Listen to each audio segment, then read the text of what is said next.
You've probably heard it a million times, right? Crypto was supposed to be this big challenger to the whole financial system. But what if there's something hidden inside crypto that's doing the exact opposite? Something that's actually making the US dollar stronger than it's ever been. Yeah, I mean, for years, the big story has been crypto versus the dollar. But what if that's not the real fight? What if a very specific kind of crypto isn't a threat at all, but is secretly being turned into the dollar's brand new suit of armor?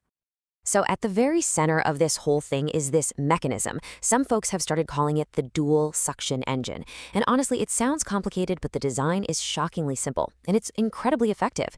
It's already changing the game for how money moves around the globe. So let's pop the hood and see how this thing is actually built. All right, to get how the engine works, we've got to start with its most important part, the fuel, if you will. And that brings us to the big question. What are stablecoins really?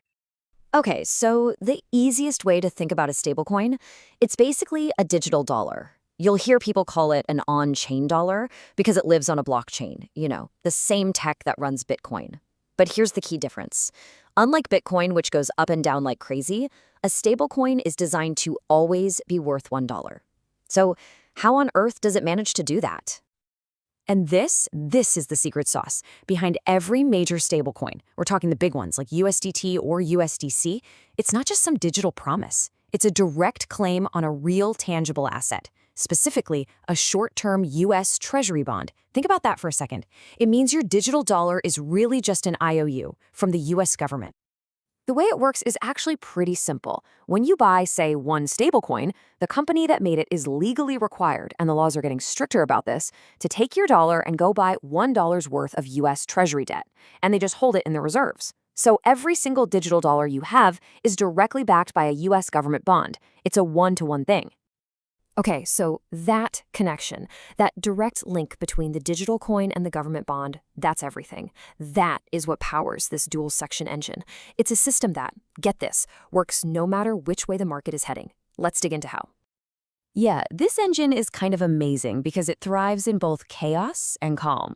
So we're going to look at two very different situations. First, the bull market, when crypto prices are going to the moon and everyone's buying. And second, the bear market, when the panic sets in and everyone is desperately selling. All right, scenario one, the bull market.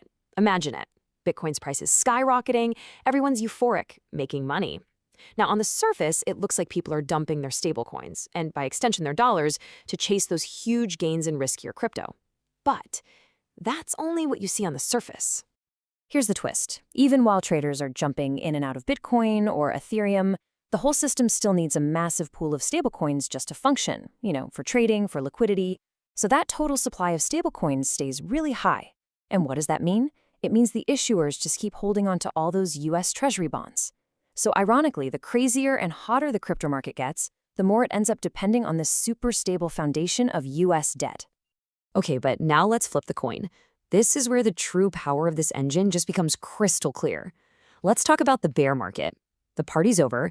The crypto market is crashing. Prices are in a free fall. There is absolute panic in the air.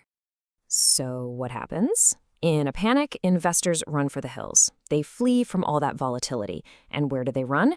They rush into the safety of stablecoins. It's a flight to quality. Suddenly, demand for stablecoins explodes. And to meet all that new demand, the issuers, well, they have to do one thing. They must buy more US Treasury bonds, a lot more. And right there, that's the genius of this engine. It's almost unbelievable. The more fear, the more chaos you have in the crypto world, the more demand it creates for the safest financial asset on the planet, US government debt. It literally takes crypto panic and transforms it, almost like alchemy, directly into stability for the US Treasury. So, pretty wild, right? It works in a boom, it works in a bust. But now, let's zoom out from the market mechanics and look at the bigger picture. Let's see how this whole thing creates this massive global funnel. What we're looking at is basically a giant one-way street for money. You have capital from all over the world, Europe, Asia, everywhere, and it wants to get into the crypto game. So what does it do? It flows into stablecoins. That money then has to be converted into US Treasury bonds. And what does that do? It directly helps fund the US government. It doesn't matter where in the world the money comes from, it all ends up in the exact same pocket. And the way this system is spreading around the world, It's kind of like that old boiling the frog analogy. It's not a big, dramatic invasion. It's not a hostile takeover. It's happening so slowly, so gradually, that most people don't even notice it's happening. It all starts out looking completely harmless. First, it's just crypto traders using stablecoins, because it's convenient. No big deal. Then, maybe some businesses start using them for cross-border payments, because, hey, it's faster and cheaper. Then, you've got people in countries with crazy inflation who start using them just to save their money. And step by step by step, this on-chain dollar just weaves itself into the local economy, going around the local currency, around the local banks, until, eventually, that country's own control over its money starts to just fade away. Which brings us to the big finish, the ultimate point of this whole mechanism. What is this system really for? This is why it is so important to stop thinking about stablecoins as just another crypto coin. They're not.